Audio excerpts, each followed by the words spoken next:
reporting on the games you love by people who love to game. The MMO Reporter Network.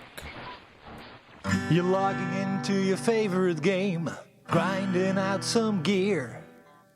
A couple of points added to your stats and you have a virtual beer. Max level is pretty cool, but I'll remind you here, my friend. These games are not about the goal, it's about the journey and not the end. You're listening to MMO Reporter, brought to you by Audible.com. Get a free audiobook download at audibletrial.com/MMO Reporter. And by Doghouse Systems. Choose your weapon with Doghouse Systems.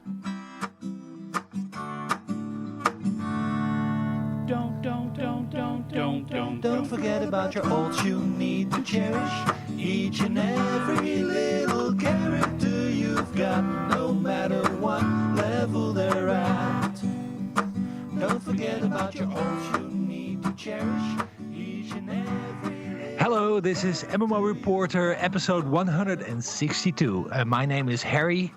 I am joined this episode, not by Chris, unfortunately, because he had to skip tonight, and we'll welcome him back, hopefully next week. But I am joined by my two other regular co-hosts, and first up on the stage is Layanor. Hello, Layanor.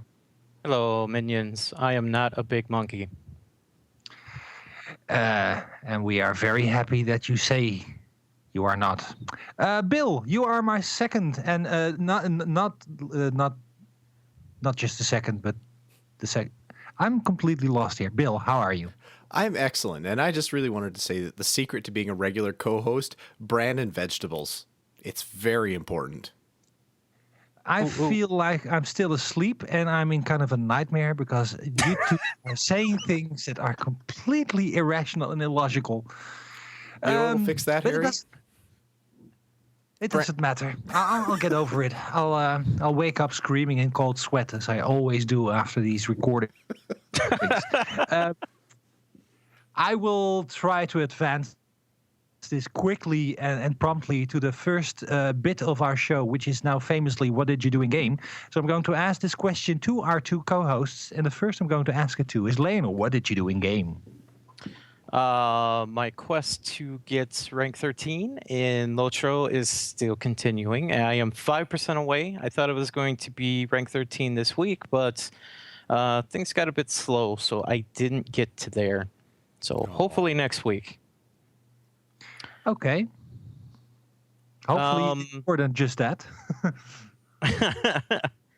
Friend of mine wanted to get into Rift, so I jumped into Rift, and I found that my guild has been moved to a different server other than what I was on, which was kind of weird.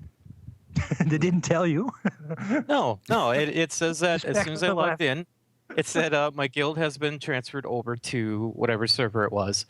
And I was like, oh, well, whatever. But then every time I kept logging in, it kept telling me. And then I finally looked at the guild log of all the members, and I was the only one on the server.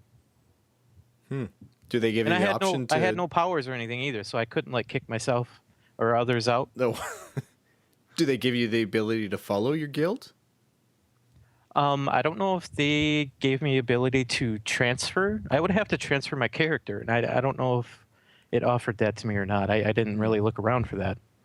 But why did they transfer? Do you know why your guild left? Or was it just like, okay, Layanor's not here. Come on, go! I have a strong suspicion. It was only a few people, so I did know them all. Did. Past tense. Sounds sadder and sadder and sadder. After I played that, I did play Guild Wars 2 on the weekend and checked out the destruction of Lion's Arch. And it was really cool. There's just chaos everywhere. Did you accomplish anything in the chaos, or did you just log in, look at it, and log out? I logged in. I got in there. I just started whipping my sword around all over the place, and the little bar went up on the right where I couldn't really see what was going on, and I got out of there. So it was an MMO. It was an MMO. I did do it for an hour, though. That's cool. That's definitely an MMO then. Yeah.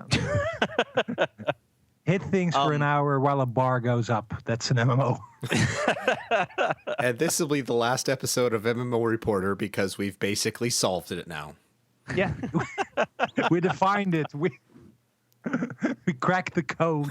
Cracked the code. I got into the secret world where they have the 60-man kill Flappy, not Flappy Bird. It's a huge bird of just like black goo. They call it filth.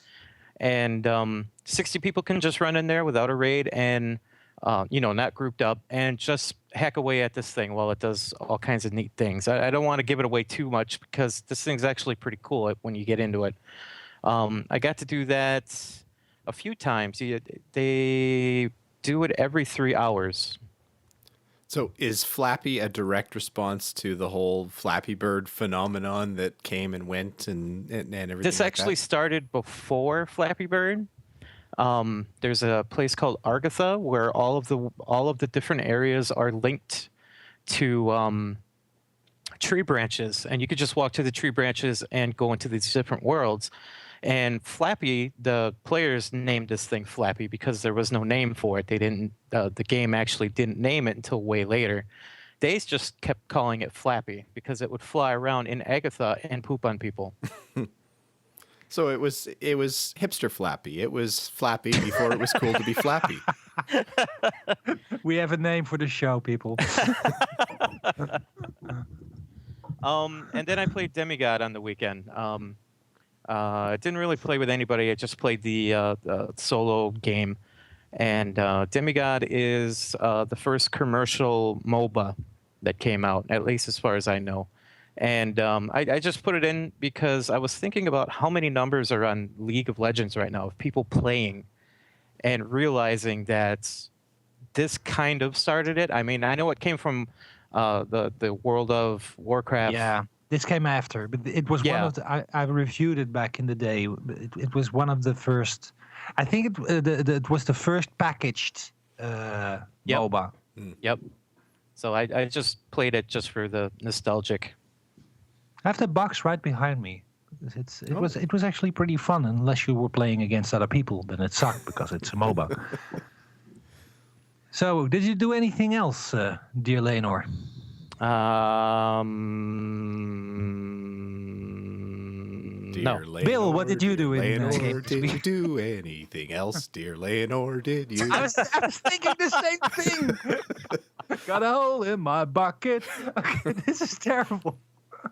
Bill, did you have a hole in your bucket? There was no holes in my bucket. I actually plugged it with 2 games this week. I played Guild Wars 2 is the big one. I'm almost 100% zeroed in on Guild Wars 2. I actually feel a little bit bad about that. I feel like I should be playing the field with games a little bit more often, but I just zeroed in on Guild Wars 2. I've loved the whole Escape from Lion's Arch event. I've completed the meta achievement, which was it actually turned out to be no small feat. There was a whole bunch of special stuff you had to do, and you have to learn that event really well and everything like that. But I really enjoyed it. I think it's a really cool thing, and they actually paced it very well. There's always a built-in 10-minute break or 15-minute break at the end of the event for you to go sell your stuff and repair your gear and everything like that.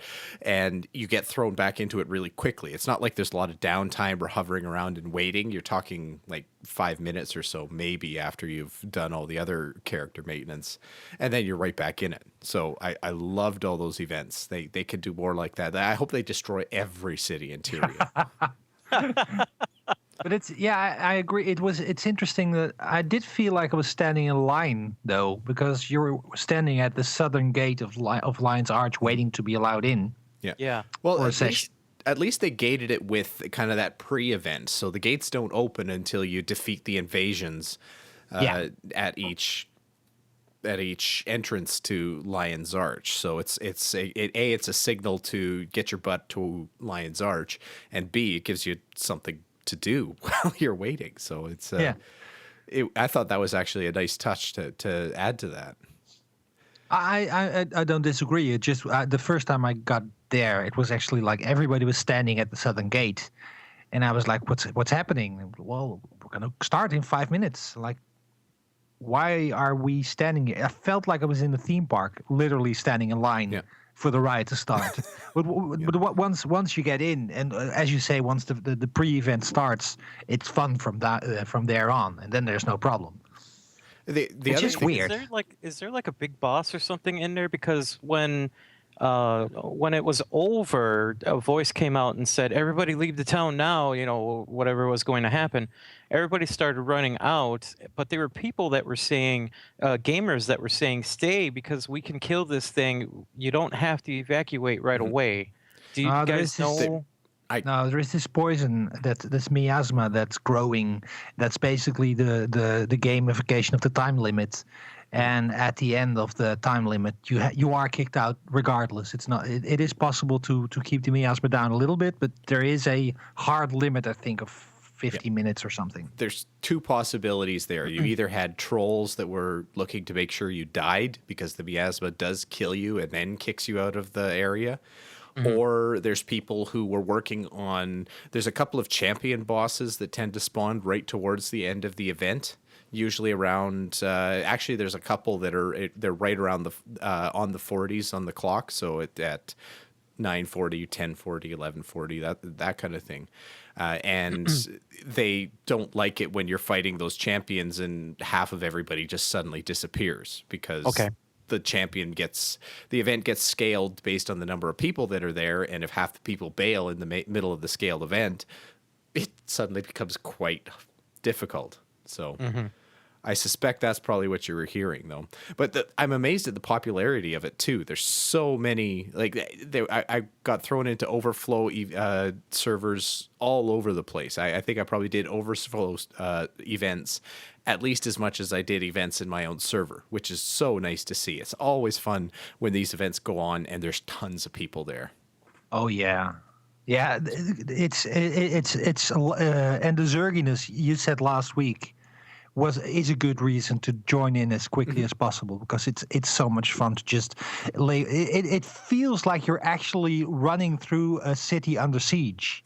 The feeling of it is just spot on. Well, and it's good because it's barely controlled zerginess. There's benefits to splitting up. Like there's good reasons to have 2 or 3 zergs spread out all over the entire zone.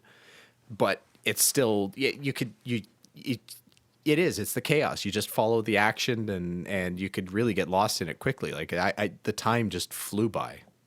Yeah. So anything else? Anyway, that was my Guild Wars 2 experience. The only other real gaming that I did this week is I actually set up my living room so that I could do some Steam Big Picture gaming. And my first Big Picture experience was Arkham Asylum with my Xbox controller on the big screen TV. And that's so good. I enjoyed that. I like that. It was entirely too comfortable because I didn't want to get off my couch. But that's such a good game. Arkham Asylum is one of my favorite games. Oh, tons of fun. Arkham Asylum. And Steam Big Picture for itself is actually not too bad. I could sort of see where Valve is trying to invade the living room a little bit with that, so that could wind up being a good thing. Only reason I haven't used that yet is because I don't have an HDMI cable long enough to run from my gaming laptop to my PC. That was to my TV. That was exactly the last piece that I needed. Actually, that came in the mail like not even a week ago, and it hooked it up. I got like a 25-footer, and it was just right. Yeah, that's what I need as well. Yeah, I'll just go shopping somewhere. So I can see Bill getting that from the mail just with a face of glee running to the TV. Whee! Hey, any kind of audiovisual equipment makes my face light up with glee. Did you play anything else, Bill? That was pretty much my week for gaming, actually. How about yourself, Harry? You must have played a game this week, right? I have actually played a game. I've played several games, but there was this one game I'll get to that later. I did partake of the Guild Wars 2 zerginess as we discussed, so I won't go too deeply into that. I enjoy that just as you did. I'm definitely going to step back into it. I didn't complete the meta event because I didn't play long enough, but I played at least a session and it was hella fun. I did some Lotro. I'm still enjoying it. Again, I rediscovered my love for Lotro, and it's as you might remember, I kind of gave up on the game when they introduced the talent trees and messed up, not the F word, it messed up my rotation. Because I've been pressing the same buttons for 5 years. Yeah. I didn't have to think about, and now I had to think about them, and I didn't want to do that because it's an MMO, damn it, and I don't want to think. Thinking is hard. Thinking is hard. As we noticed at the start of the show when I had to think and I froze up. But we won't mention that. I think I got away with it. Yeah. If we don't talk about it, nobody will notice. So Exactly. So I did a little bit of Lotro. I think I advanced another 2 levels, and I can honestly not tell you what level I am right now because I honestly don't care. I really just enjoy doing the questing. Especially using the little buffs to speed things up. So I'm quite happy plowing through that. I discovered this little game that is fantastic fun, but it's also horribly addictive. It's called Threes. I don't know if you heard about this. Oh, I have. Threes is kind of a puzzle game. It's very simple in its setup. It's an iOS game. I'm pretty sure it's also on Android. No. I hope so, because That's the everybody problem. should try this game. It's not on Android, and that's created a little tiny black hole in my life because of that. Because this is exactly the kind of little puzzle game that I like. It is. I will give you a quick. Do you know what it is, Layanor? No. It's you have a little grid of where numbers appear, and the numbers are multiples of 3. Actually, it starts out with 1s and 2s and 3s, and you swipe the screen to different sides to combine numbers. So a 1 and a 2 next to each other, you can swipe together to form a 3. 2 3s you can swipe together to form a 6. But it's not possible to swipe individual tiles. Once you swipe all the tiles to the side, and once they can't move any further, then they will combine. It sounds more complicated than it is, but the point of it is to get higher combinations. So 3, 6, 12, 24, 48, 92. Did I say that? Yeah. So in that way, you rack up your scores by getting multiples of 3, hence the name Threes. And the problem with this kind of game is it's just like the Tetris effect. Once you've played a lot of Tetris, once you close your eyes, you keep seeing the blocks fall down. And the past week, I've had dreams of threes. I've had. I cannot stop thinking about that game, and two friends of mine keep egging me on to beat their high score, which I'm never going to do because I apparently suck at it. they reached whole new levels of threeness that I can only dream about, literally. But it's so much fun. It's simple. It's pleasant. There's no time limit. There are cute sound effects. The music is just zen-like. It's fantastic. Very cool. Threeness is just, I had to hold back on that. 3 is the loneliest number. Yeah. Because you're just playing threes. And finally, and this is a danger zone for me. You are aware of the Humble Bundle, which is a charity event where games are combined and you pay what you want to pay and then you get those games. And if you pay a little more than average, you get bonus games. And it's a very fine deal because you get games on the cheap and you support a charity. Mm-hmm. And also one of my most horrid gaming addictions of all time, because they had a Sid Meier Humble Bundle. Oh. And I owned the original vanilla Civilization 5, but this bundle combined every Civilization game from 3 upwards, including all the expansions, until 5 with all the expansions for 5, which I didn't own yet. And I was recovered from my Civilization addiction, I think a year ago. I finally came clean, and I could walk away without looking or thinking about it, and that time is past. Yeah. Because now I'm playing the Gods and Kings and the Brave New World expansion as well. Plus, and this is the actually it's awesome because I never before played a Civilization multiplayer game ever. Mm-hmm. I always played solo, which is fine because Civilization plays wonderfully solo. Yep.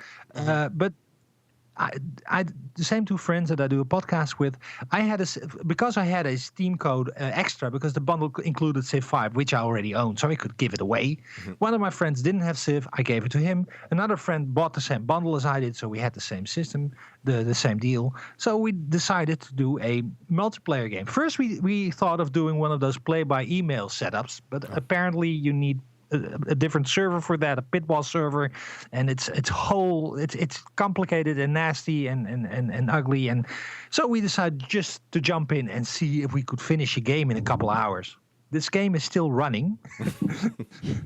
It is amazing to play with other people on the same map, and the thing is, I really learned a lesson in humility. Oh. Because this is the thing. If you've played a game a lot of times solo, and you think I'm pretty good, and then you played multiplayer and not so much. Yeah. Two things. I was used to playing on the chieftain level, which is not a hard difficulty level, because I was happy to just build my empire and see what happens. Mm-hmm. My friend started the game on the prince level, which is a little bit harder, and that means you have to take into account all of the systems in the game, which is a lot of fun if you know that is what's going on. That other friend who had never played Civilization before made a little insulting joke towards me during one of the podcasts.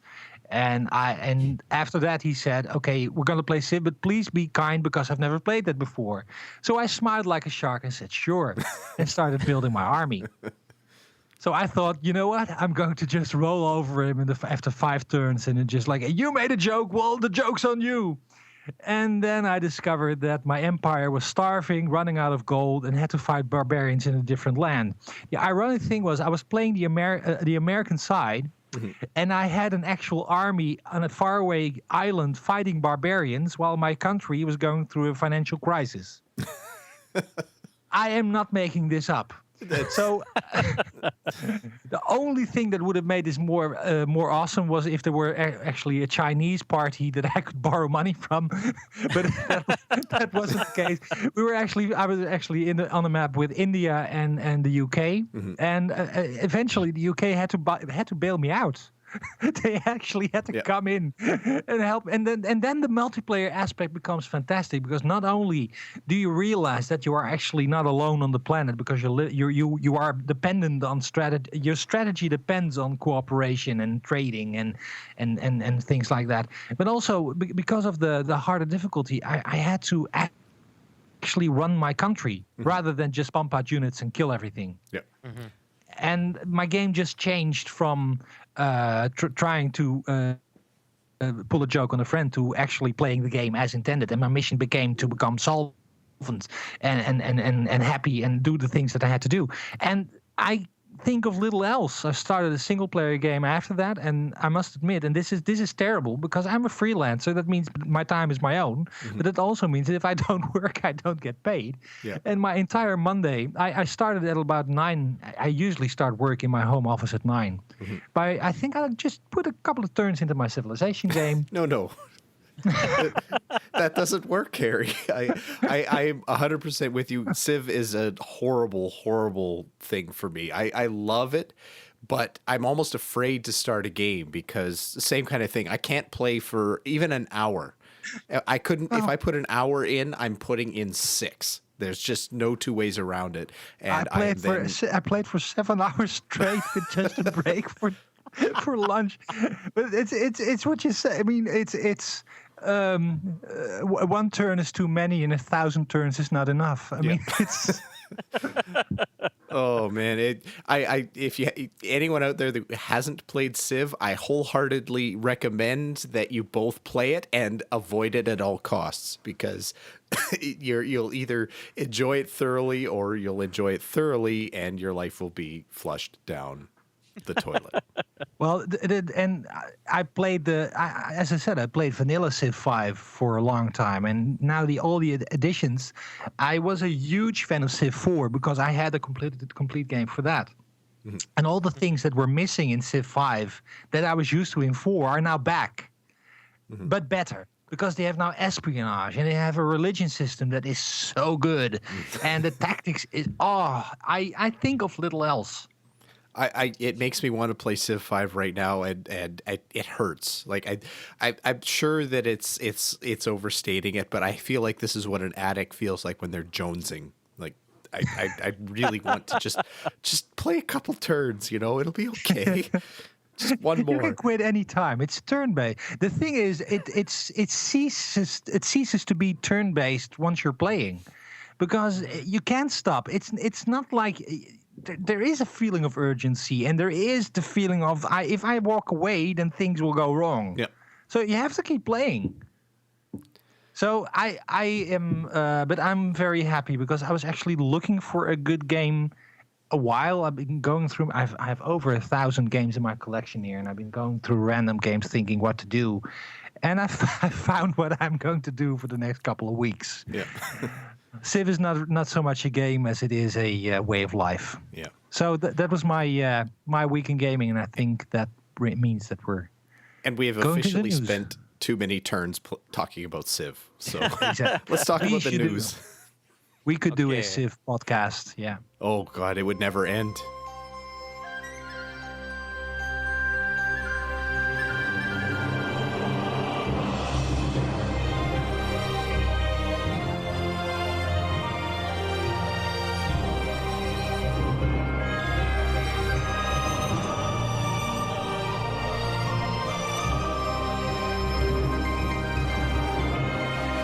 Okay, we are going to start with the first story, which is kind of sad, but also hopeful in a way, because Asheron's Call, one of the oldest MMOs currently running, and it was one of the big three when MMOs got their first mainstream start, next to Ultima Online, EverQuest, and Asheron's Call, which was the third one and kind of forgotten these days. Mm-hmm. But Asheron's Call is officially now on maintenance mode, and that means that Asheron's Call, which was a game that pumped out updates almost as frequent as Guild Wars 2 does today, but on a better schedule, I think. I think they had monthly updates at a certain time where stories were continued and then things changed and cities got blown up.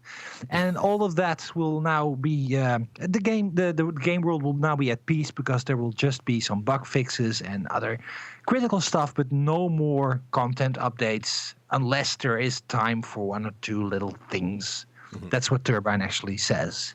Not only is the game going into maintenance mode, which is different from dying, which I think is awesome. They are keeping the game alive.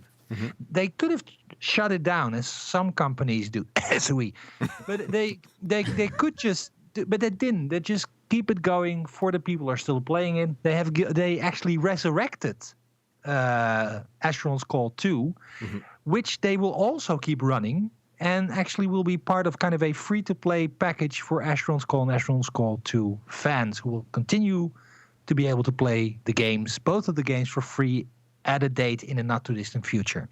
So it will go free-to-play in a way, but it will not go free-to-play as a cash grab. It will just be kind of this monument to the people who enjoyed and loved Asheron's Call in its heyday. And I was one of those people. I actually cut my MMO teeth on Asheron's Call.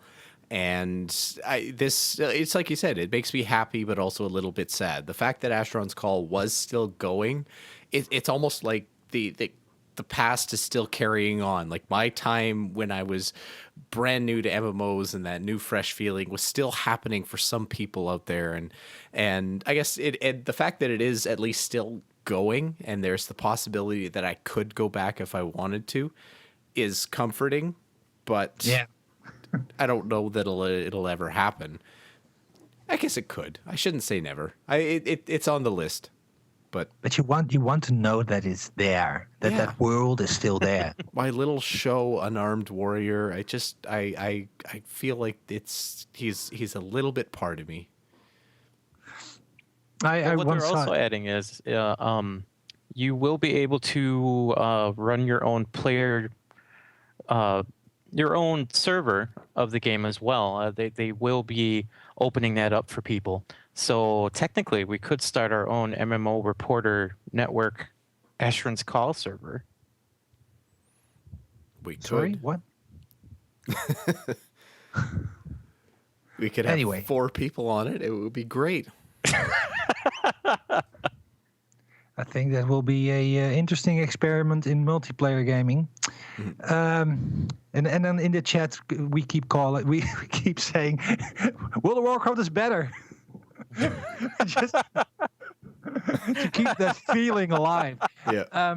I was going to say that I remember this article on Massively way back about a guy who actually quit playing World of Warcraft and left his character fishing on a tropical island because that's what he spent a lot of time doing, just to keep that guy there in a place that he knew was going to be happy. And that I was thinking about that when you were saying about your character just still existing in Asheron's Call. Mm-hmm. And it can still you can still get back in and marvel at the graphics of 1997. And, well, think about that. That's 17 years ago now. Is it 97? I want to say 97. I don't know. What year is it? 99, I think. 97, 99, something like that. It was pre-century, that's for sure. It's ridiculous to think. Anyway, well, anyone have anything to add about this kind of goodbye and still? I think that it's kind of cool that they are giving the chance for people to make their own servers. It's kind of like a very nice, hey, you guys have spent all this money on so many years of subscriptions. Here is the game. You can have the game and run your own server if you like. Mm-hmm. I like that. It is a very nice touch. It's very easy to just say, nobody's subscribing anymore. Player base is tiny. We can't afford a development staff anymore. We're shutting her down, and make the clean break. But it is a nice nod that not all game companies would make to their customers. Say, you know what? It's small effort to keep it running. Go ahead, keep enjoying yourself. But this is basically what Turbine is doing, what everybody was begging SOE to do, and we must make sure to note that there is a difference, because SOE, when Galaxies went down, a lot of people were begging for the same thing. Mm-hmm. But you cannot expect them to sign over the Star Wars game to a bunch of internet geeks. Mm-hmm. You can't do that. I mean, there are lawyers that are just waking up in cold sweat with the thought of that IP being given away. Yeah. So, mm-hmm. but this is their game. And this is what made Turbine did. What did Turbine do before Asheron's Call? This was their game, right? It was the first thing they did. It's not the very first thing they did, but it was the first notable thing that they did, as I recall. So it's theirs, and they're actually powered by their fans, as they say in their tagline. And they're doing it. It's cool. Yeah, really cool that they're doing this. Bill, you're up for the next one. Speaking of cool, yes, Guild Wars 2 has made some adjustments to their website. They've actually added a cool feature that it actually spawned a ton of threads on Reddit. They planted this in or astroturfed it very well, if that's the way it happened. I like to think it just happened and it was good. But anyway, there's an atlas now on the Guild Wars 2 website, atlas.guildwars2.com. And the purpose of the atlas is to kind of answer a problem that Guild Wars 2 has really had with the living story, in that it was really hard to follow. They didn't really have a history or a book for it or anything like that. It wasn't very easy to go back and figure out what's kind of led to the events that are happening today. So they've introduced this atlas. It actually breaks down by locale, or you can actually search by event, and it highlights the areas on the map that the events happened in. It's a little light on actual story content. There's a couple of, like, a lot of the blurbs that they put in for the different areas are only a couple sentences long. So it's a reminder, but it's not that deep dive. Like I compare it to, and I always hate to compare to World of Warcraft, but World of Warcraft, I could spend hours doing deep dives into lore every time there was a new content update for World of Warcraft and everything like that. In Guild Wars 2, you could get caught up really, really quickly. That's a nice way of putting it. Layanor, you have the next story for us. Yes, the game Aura Kingdoms, which was apparently thought of as hacked, is not hacked. You guys don't play it, I know that for sure. I don't play it. We do have somebody that was on the network that streamed the game for a little while, and we did talk about the game, I think, 3 weeks ago. If you did play this game and for some reason you got a strange mail on in your mail that said something about joining a private server for this game, you should not get into the game.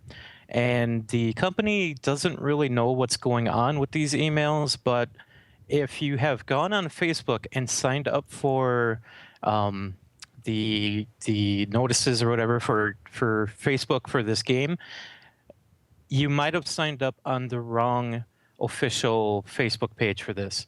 So if you do sign up for things like this, for games that you are looking forward to playing or seeing later on, please make sure that you go to the correct the correct Facebook page and sign up there. Usually go to the actual website for the game and see if they have a Facebook page there before you go onto Facebook and try and find one. Mm-hmm. Okay, thank you for this little warning. And always keep your account secure and make sure you have different passwords for everything you use. And write them down because they're not going to break into your house to see your passwords. Just have them on a pad next to you. Yeah, little yellow sticky notes all over your monitor. That's what apparently what we've told everyone at work to do, because that's different.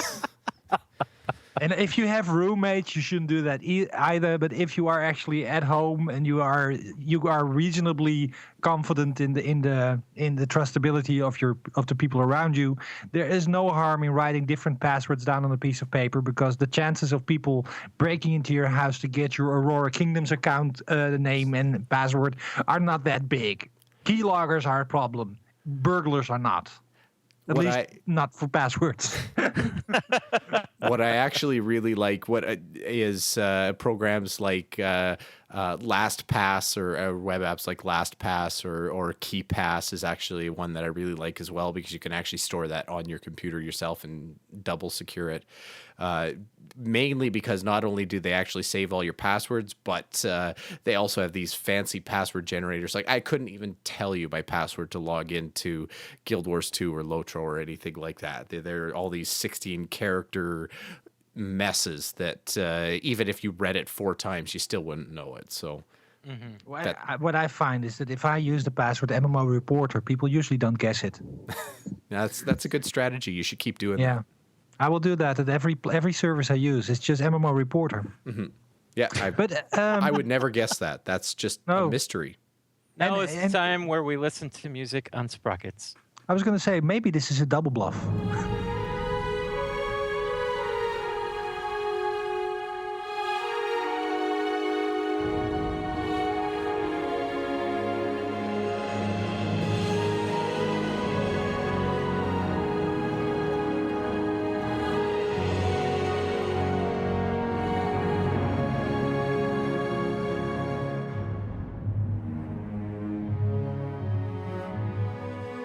Harry, don't hold your breath.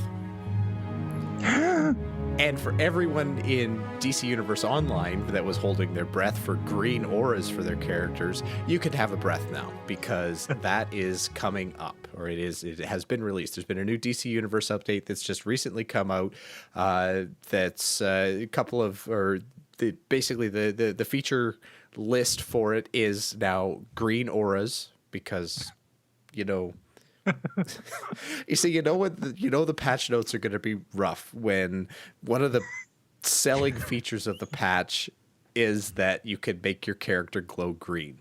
It's about damn time. This is the new tech that they've inserted. So green auras are there. More now interesting. I might play it. more interesting is that you could use replay badges in game now to unlock feats that your other characters have unlocked. So basically, it's a way to kind of let your alts grow more quickly and get caught up to the rest of the game for your main characters. So basically, DC Universe is now in that phase where they're not really so much drawing in new people. They're trying to keep the people that they've got playing alts. So don't forget about your alts, because that's the title song of the show. Also, they have a new or a major revamp on the Moon PvP map, so you DC Universe PvP players can beat each other up in new green ways. Kapow! Capture the flag. There's only one flag on the moon. Yeah, but could be It's green. American. Now it can be green. That's true. Yeah. Imagine the Green Lantern not being green the whole time. Speaking of green, I hear Peter Hines is rather green these days. He's green with nerves, because he's actually there was this interview on computerandvideogames.com about most was about Wolfenstein actually, but we're going to skip over that because that's not MMO-ish. But they were actually also discussing Elder Scrolls Online, and the interviewer asked him if he was nervous about having a subscription model when the old model was basically dying out in the rest of the industry. And they cite, as I've done and most people apparently have done, Star Wars: The Old Republic as kind of a big proof that even if you have the biggest IP in the world, you can't get by with a subscription model anymore. I think there were more things wrong with the Old Republic than just a subscription model, but let's not get into that. And Heinz basically responds, anxious? I would say yes, because I'm anxious about everything all the time. I guess that would make you anxious about a subscription model. Of course, that you could also argue that he'd be nervous about a free-to-play model too, right? That's some high-end coffee in that office. That's good coffee. I want me some of those. But basically, he's saying they are going ahead with subscriptions because that would allow them to pump out new content. Otherwise, they would not be able to do that. Unlike Guild Wars 2, who does not have a subscription model and pushes out content every freaking week. And a lot of it. So Heinz is full of it, I'm sorry to say. Because it's complete utter nonsense. There are definitely ways of making that game work. I would happily, gleefully pay $60 for Elder Scrolls Online and not pay anything else afterwards, except maybe kind of a gem system as Guild Wars 2 has. Mm-hmm. I would cherish it. I would think that would be the greatest thing ever, because that is definitely worth it. This game is worth $60. It's not worth $15 a month, which is basically infinite bucks. Yeah. No, it's yeah, and he should be nervous about it. It's really hard to picture this game having the staying power like that would require, or it's not even just the staying power. It's got to have that initial capture and glamour for people to get started and get really hooked and addicted, and then want to keep going forever. I just don't see where that's coming from. Thinking that's going to okay. I still kind of think that this is one of those planned free to plays that's going to happen in 6 months to a year or something like that. So that's the model, is they squeeze as much out of the initial release as they possibly could. Not unlike Xbox, that I might add. I noticed that Xboxes are already dropping in price all over the world, but that's a whole nother story. Well, they are Well, that is a different story, because they are getting their ass kicked by Sony currently. Yeah. And that's but the thing is, Elder Scrolls is competing with itself quite literally here, because if this was any other MMO, it would be more judged as how does it compare to World of Warcraft, which is kind of how they compare MMOs. But now they are actually comparing it to one of the deepest, most sandbox-like single-player RPGs that exists. And what I just cannot fathom, Elder Scrolls is a sandbox single-player experience. Mm-hmm. Why the hell didn't they make a sandbox MMO? Mm-hmm. I don't get it. Why take the exact opposite of what their entire brand stands for and ask $15 per month? I don't get it. It's like taking Grand Theft Auto 5, taking out all of the sandbox element and just making quests everywhere. But, well, that's basically Grand Theft Auto 5. Yeah. That's but that's multiplayer though. That's multiplayer, and you actually get in cars. You can go run people down. You can do all this other sandbox stuff. Bill, you have some opinions about Elder Scrolls, I think. Just a couple, yeah. I don't want to beat the drum. I feel like I'm the official Elder Scrolls beater upper, but it's. I'll hold him down for you. You just start beating. Well, like I said, they should out. be nervous. It's not a game that strikes me as something that deserves a subscription model, and it's getting to the point where it's not even just Elder Scrolls, but the MMO industry in general. In order to pull off a subscription model, you have to sell it before the game is even out. You really have to get people actually hooked and enthralled with the idea of the game. And I'm not seeing everyone. I've talked to several people who have played the beta, and I haven't found a single person who said, "Oh, I'm so excited! I have to play this game." The best response I've heard from anyone is, "It was okay. It was pretty good." That's it. And that's not a subscription game. You can't justify a subscription game by saying, it was pretty good, when there's 1,000 other pretty good options that people could just jump into for free. I would say that, yeah, exactly. I would say there are at least 4 or 5 games that I enjoy more. And this is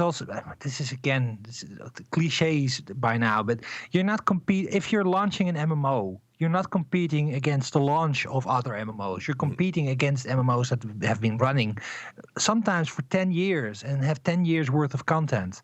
And that's what you're up against. Mm-hmm. And if you're asking people to choose between a game that is full featured and has every kink worked out and has been running for years and has a solid player base, and you don't have that yet. Mm-hmm. So it's a very much an uphill battle. Mm-hmm. And just adding another barrier to entry in the form of subscriptions, it's stupid. Anyway, it's a nice game. I mean, it's not bad. Like I said, it's a pretty good game, which I think is higher praise than I ever expected to give it. The beta event that I played in was pretty good. Yeah, I would have rather played Skyrim, but I played. Talking about betas, Layanor, don't you have anything? I can sense you have something to say about that. Speaking of pretty good betas coming up soon. A very slick second. On Bethesda's Twitter account, there were a few announcements that, first of all, there will be a beta event coming up soon this weekend.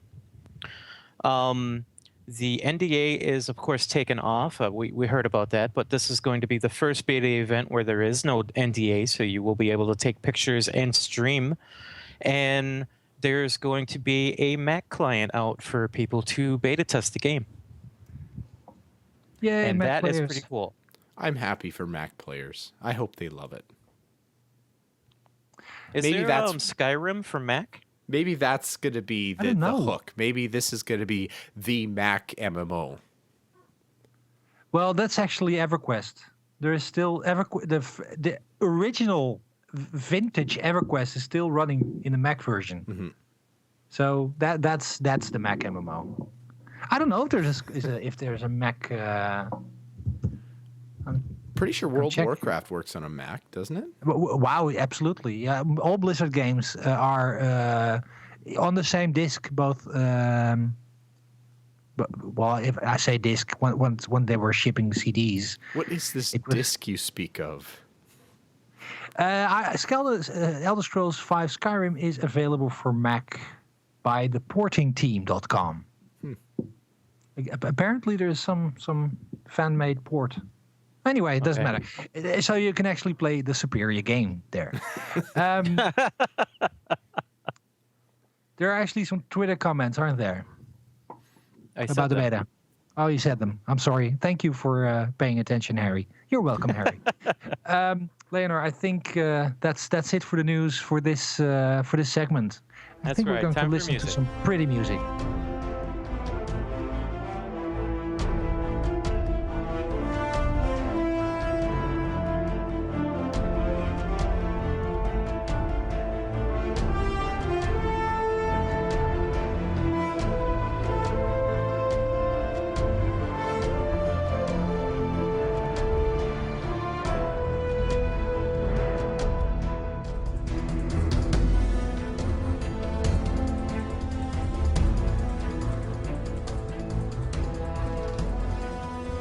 This week's MMO flashback is Neverwinter Nights. Neverwinter Nights was released on June 18th, 2002. It is a third-person RPG developed by BioWare and published by the now-defunct Atari. The game was made on the Aura engine and was heavily modified later on for Knights of the Old Republic 1 and 2, The Witcher, and Dragon Age.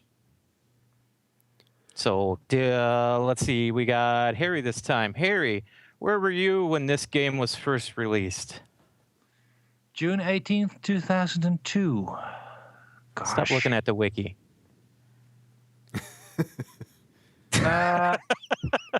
He doesn't want to say. He was in a prison in Nepal. It was a long story, and he's a little. I was actually tunneling my way out back then. I think we killed one of the guards and used his uniform. No, that's different. That was 2001. In 2002, I was working as a journalist and being quite poor, actually. Didn't have much money for games back then. Mm-hmm. But I was writing about games, so I got them. So. Did either one of you play this game? Oh yes, This game was one of the great. Anticipatory events of my life when I heard that they were actually BioWare was making a D&D game where they were actually building the tools for you to build maps and be a D&D online with your friends. My mind was blown. I thought this was the end. There was no need to even make other games. It was finished. They got perfect. And the game was, it was a decent game, BioWare RPG. I mean, it was a good game. It was not brilliant. It didn't approach Baldur's Gate or even Icewind Dale or Planescape or anything like that, but it was still a decent game. I used the tools. I ran a couple of dungeons and created maps for people and everything like that, and it just wasn't compelling, and I was so sad. I was happy because I went back to pen and paper and that was fun, but it was sad. So yeah, I'm still waiting for the great online D&D pen and paper type experience to happen. Mm. But the idea was fantastic. Oh yeah. I in my fantasies, like everybody's got their game fantasy that I think is bubbling in their mind. This is what I want to make. I want to make tools to put out there for other people to just create their own games and adventures. I don't even want to write a line of dialogue. I just want the tools out there and say, okay, you guys go D&D. I really wish I had played it back in the day when it came out, because maybe I could have enjoyed it more. I played it a couple of years after, actually, and I think I only got Neverwinter Nights 2. I wasn't happy about the controls. I wasn't really happy about the game, so it was kind of a disappointment for me. Mm-hmm. I had the first one. I got it really cheap after about maybe even a year after it came out, and my computer couldn't run it, so that's as far as I got. Is it on Steam? Because if there's a Steam sale, I'll probably get it. I heard cheers lean forward. I was going to say furious typing is about to commence, I think. But I don't know. I mean, it's BioWare, which is still kind of under EA, so it might be one of those games that doesn't land on Steam. You could go buy it in the Origin store, I bet. Oh, God. I really wish everything was just on Steam. Mm-hmm. I will happily sign over all authority to Valve for my PC game collection. It's not even that I trust them. I don't care. It's just such a good service. Yeah, the only thing that Neverwinter Nights has on Steam is the teaser trailer and the teaser trailer for an expansion. That's just a lot of tease. There's something here that people want Neverwinter Nights to be on Steam, and there's a second post here where it says Neverwinter Nights 2 was on Steam, but not anymore because of legal issues.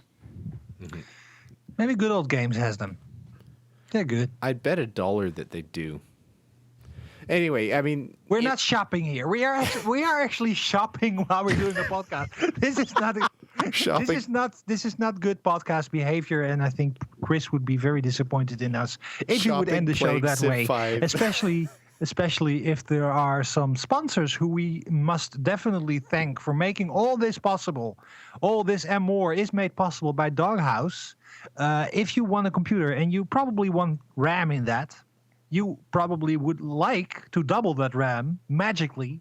Well, now you can. Go to doghousesystems.com and enter the coupon code MMO Reporter to double your RAM. Finally, Audible is a fantastic service that will bring you every audiobook that you want to listen to, and even those that you don't. Has a lot of extras and interviews and stuff that you can listen to, newspapers. You can go to audibletrial.com/MMO Reporter, get your first month free. This includes 1 free audiobook credit, and after you decide perhaps not to continue your subscription, you can still keep that first free book, which is a great offer. There are so many things I could recommend, which I'm not going to. Just go to audibletrial.com/MMO Reporter. So, Layanor, how can people contact us to complain, probably? They can go to the website at mmoreporter.com. They can email us at mmo.reporter@gmail.com. They can look us up on Facebook at MMO Reporter. They can Twitter us at MMO_reporter. Harry, what is your Twitter? My Twitter is Harry Hole, one word, HARRYHOL. Bill, what is yours? You can tweet at me at MMOBill. Just give me an MMO Bill. It's easier. Did Steve distract you again? God damn Steve. He never moves. You can tweet me at Layanor, LAYANOR. You can voicemail us at 616-666-6778, or go to our webpage and use the widget on the right side of the page. You can also check us out on YouTube at youtube.com/user/MMO Reporter Network. And you can also search for us on Twitch, where we are doing lots of live streaming. Well, that is basically a lot of ways to get in touch with us and let us know what you think of this production, let's call it. I'm glad you went production. I was going to say cacophony, but... That's a good word, cacophony. It sounds like... Can we do internet opera? We can! I shall sing the song of MMO Reporter. And I will quit now. No, it's not. It's most definitely not beautiful. I thought you were going to sing the song of your people. It's many things, but it's not beautiful. Okay, I'm very sorry, dear listener, the one that's still listening to the end of the show. But I'd like to thank you for sticking around to this end, which is definitely an end. We hope that you will download this podcast again next week, and we most definitely hope to see you in game. Don't forget about your ults you need to cherish. Each and every little character you've got, no matter what level they're at. Don't forget about your ults.